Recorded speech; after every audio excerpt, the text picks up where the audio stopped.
Hi friends, welcome to my channel story book by ఆరాధ్య.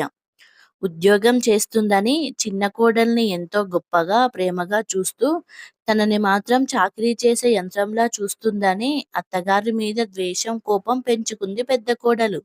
కానీ చివరికి అత్తగారి మనసేంటో ఆవిడ అలా ఎందుకు చేసేదో తెలుసుకున్నాక పశ్చాత్తాపంతో కుంగిపోయింది. అసలు ఇంతకు ఏం జరిగిందో ఈరోజు మనం తెలుసుకుందాం. రమణమ్మ గారి ఇల్లు ఆ రోజు సందడిగా ఉంది. రోజుకన్నా పెందరాలే లేచి స్నానం చేసి దేవుడి పూజ చేసుకునే రమణమ్మ పూజ అయ్యాక మడిచీర మార్చి మంచి జరీ చీర కట్టుకొని వంటగదిలో పని చేసుకుంటున్న పెద్ద కోడలు సుమతి దగ్గరికి వెళ్ళింది రమణమ్మ. ఇదిగో అమ్మాయి, ఉప్మాలో జీడిపప్పు ఎక్కువ వెయ్యి. మీ మరిదికి జీడిపప్పు ఉప్మా అంటే మహా ఇష్టం. నీ తోటికోడలికి పెరుగువడలు అంటే ప్రాణం. కనుక ముందర ఆ రెండూ చేసేయ్. టిఫిన్‌కి పనికి వస్తాయి. మధ్యాహ్నం భోజనంలోకి మామిడికాయ పప్పు, దోసకాయ పచ్చడి చేయి. బంగాళదుంప ఫ్రై చేసి ముక్కల పులుసు పెట్టు. అన్నం కాస్త ఎక్కువ వండితే కొంత పులిహోరకి పనికొస్తుంది అంటూ పెద్ద కోడలికి పని పురమాయించింది రమణమ్మ. ఇంత హడావిడికి కారణం ఆ రోజు ఆమె చిన్న కొడుకు, చిన్న కోడలు చెన్నై నుండి వస్తున్నారు మరి. ఇద్దరివి పెద్ద హోదా గల ఉద్యోగాలే. అందుకే ఈ ప్రత్యేక మర్యాదలు. ఇంత బండ చాకిరీ చేయడానికి మనసులో విసుగ్గా ఉన్న అత్తగారి మాటకు ఎదురు చెప్పలేక మౌనంగా పని చేసుకుపోతుంది సుమతి. ఎంత పని చేసినా గుర్తింపునా ఏమన్నానా? ఈ ఇంట్లో తను ఒక అన్‌పెయిడ్ సర్వెంట్. ఏడాది పొడుగునా రిపేర్స్ రాకుండా పని చేసుకుపోయే యంత్రం నిర్లిప్తంగా అనుకుంది సుమతి. అసలే చిన్న కొడుకు, చిన్న కోడలు వస్తున్నారంటేనే ఎక్కడా లేని ఉత్సాహం వస్తుంది అత్తగారికి. అవును మరి, చిన్న కోడలు ఊరికే రాదుగా. వస్తూ వస్తూ అత్తగారికి చీరలు తెస్తుంది. పండ్లు, స్వీట్లు తెస్తుంది. అత్తయ్య, మీ ఒంట్లో బాగుంటుందా? పెద్ద వయసు కదా, వేళకు మంచి ఆహారం తినాలి మీరు. పళ్ళ రసాలు తాగాలి అంటూ పక్కనే కూర్చొని తీయటి కబుర్లు చెబుతుంది. చిన్న కొడుకు కూడా వెళ్ళేటప్పుడు వాళ్ళమ్మ చేతిలో ఓ 5,000 పెట్టి ఖర్చు పెట్టుకోమ్మా అంటాడు. ఆవిడ ఆ డబ్బంతా పెట్టెలో పెట్టి తాళం వేసేస్తుంది. అందులో నుంచి ఒక్క రూపాయి కూడా బయటకు తీయదు. పోనీ ఇక్కడే ఉంటుంది కాబట్టి తన దగ్గరున్న డబ్బులో కాస్తంత తీసి ఇంటి ఖర్చులకు వాడొచ్చు కదా అనిపిస్తుంది సుమతికి. పోనీ అత్తగారి మీద అంత ప్రేమ కురిపిస్తుంది కదా చిన్న కోడలు. ఈవిడ వెళ్ళి అక్కడ కొన్నాళ్ళు ఉంటానంటుందేమో అనుకుంటుంది సుమతి. ఈవిడ పొరపాటున కూడా చిన్న కోడలు దగ్గరికి వెళతానని అస్సలు అనదు. వాళ్ళు రమ్మనరు. పైగా అందుకు అందమైన కారణం కూడా చెబుతారు. మేమిద్దరం ఉద్యోగాలకు వెళ్ళిపోతే అత్తయ్య ఒక్కరే ఉండటం కష్టం. ఇరుగు పొరుగు వారితో ఆవిడ కాలక్షేపం చేద్దామన్నా భాష సమస్య కదా. పోనీ కొన్నాళ్ళు సెలవు పెడదామన్నా మీకు తెలియందేముంది. అంత హోదాగల ఉద్యోగంలో ఉన్న మాకు చీటికి మాటికి సెలవులు ఇవ్వరాయే. ఏం చేస్తాం? అత్తయ్యకి సేవ చేసుకునే అదృష్టం లేకపోయింది అంటూ బాధ నటిస్తుంది చిన్న కోడలు ఉమ. అవన్నీ నాలుక చివరి నుంచి వచ్చిన మాటలే అని సుమతికి తెలుసు. రమణమ్మకి తెలుసు. కానీ బయటపడదు. నవ్వేసి ఊరుకుంటుంది అంతే. ఉద్యోగం మనిషికి సామాజిక హోదా ఇస్తుంది. మగవారు ఉద్యోగం చేసి సంపాదించడం తరాల నుంచి ఉన్నదే గనుక ఎవరూ పట్టించుకోరు. కానీ ఆడది ఉద్యోగం చేసి సంపాదిస్తుంటే బంధువర్గాల్లో ఆమెను ప్రత్యేకంగానే చూస్తారు. తన అత్తగారు కూడా అందుకు మినహాయింపు ఏమీ కాదు. అందుకే తన చిన్న కోడలు గురించి అందరిలో గొప్పగా చెప్పుకుంటుంది అని అనుకుంది సుమతి. సుమతి ఆలోచనలు ఇలా సాగిపోతూ ఉండగానే ఇంటి ముందర ఆటో ఆగింది. అందులో నుంచి అట్టహాసంగా దిగారు ప్రదీప్, ఉమ.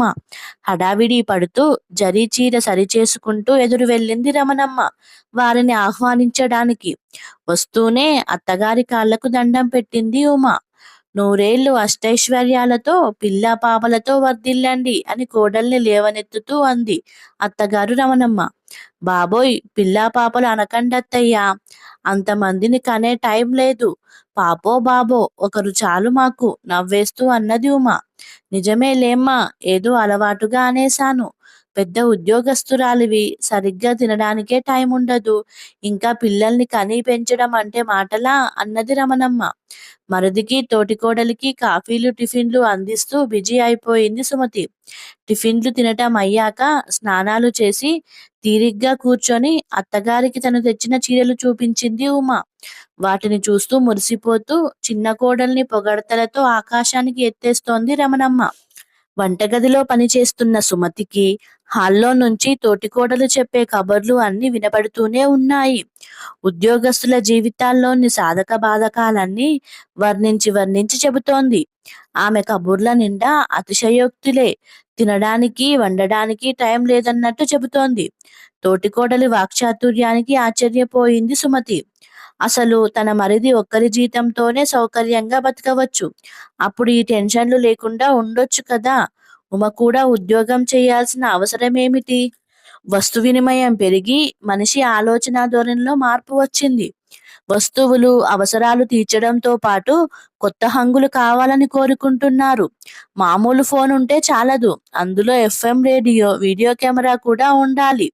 మామూలు టీవీ ఉంటే కుదరదు, ప్లాస్మానో ఎల్సిడి టీవీనో కావాలి. డబుల్ డోర్ కాస్ట్లీ ఫ్రిడ్జ్ కావాలి. ఇలాంటి చాలా హంగులు కావాలి. ఇవన్నీ కావాలంటే డబ్బు ఉండాలి. ఒకరి సంపాదనతో ఇన్ని హంగులు అసాధ్యం కనుక ఇద్దరూ ఉద్యోగం చేయాలి. ఎన్ని హంగులు కూర్చుకుంటే అంత గొప్ప. తన ప్రత్యేకతని, గొప్పని పెంచుకోవడానికి ఉద్యోగం చేసి తీరాలి. పైగా ఉమలాంటి వారికి ఉద్యోగం ఒక స్టేటస్ సింబల్. సుమతి ఆలోచనలు ఇలా సాగిపోతూనే ఉన్నాయి. అమ్మా, పిన్ని చూడు మాకేం తెచ్చిందో అంటూ ఉమ తెచ్చిన బట్టలు, బొమ్మలు సుమతికి చూపిస్తూ మురిసిపోతున్నారు సుమతి పిల్లలు రమ్య, దివ్యలు.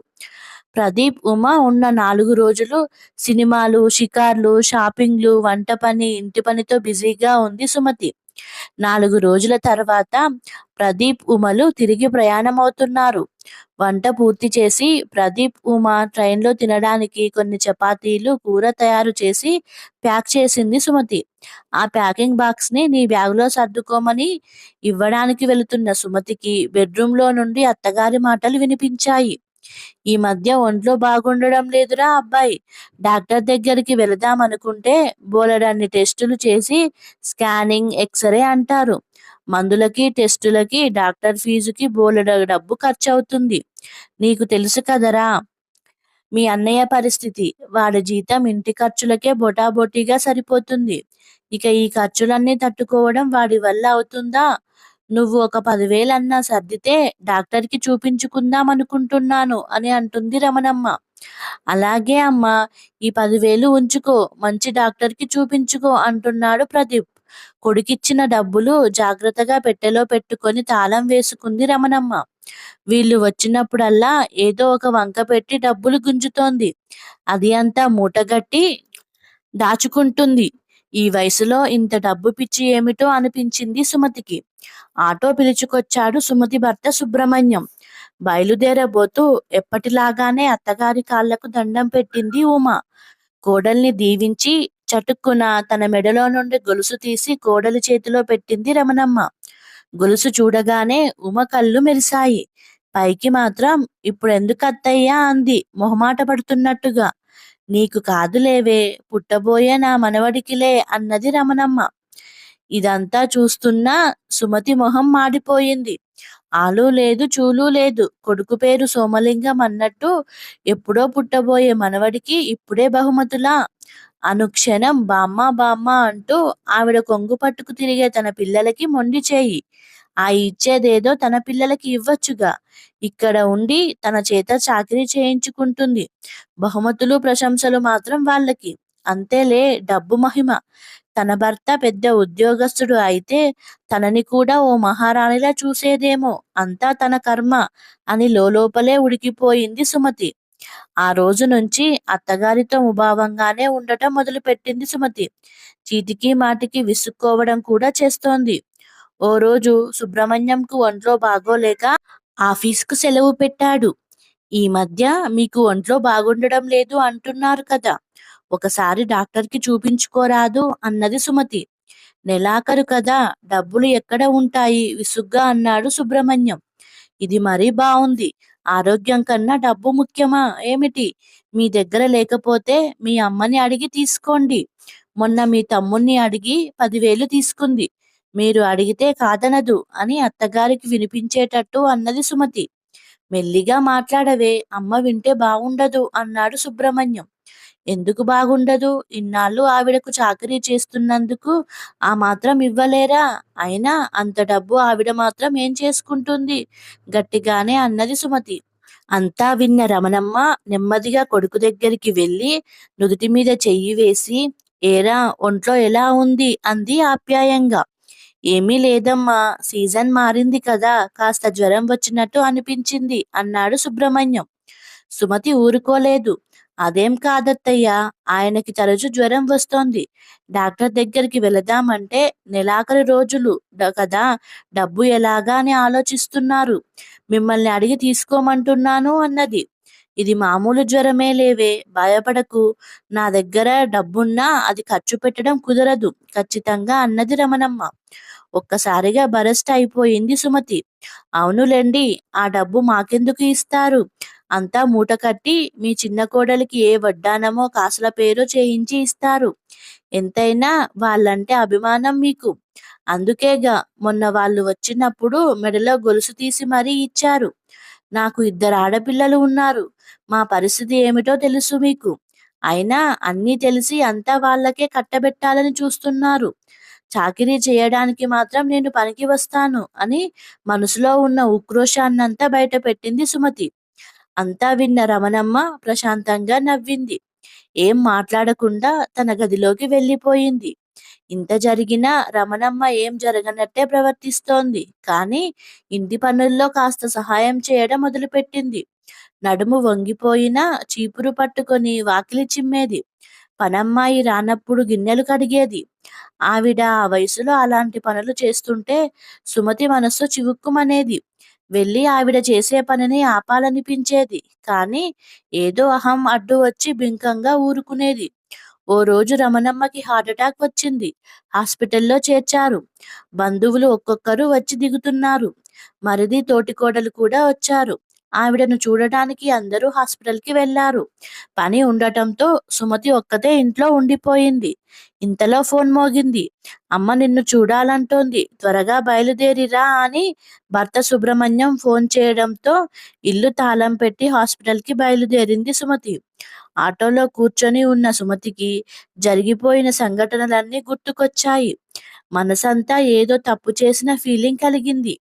పెద్దావిడని కూడా చూడకుండా ఎన్నెన్ని మాటలంది తను.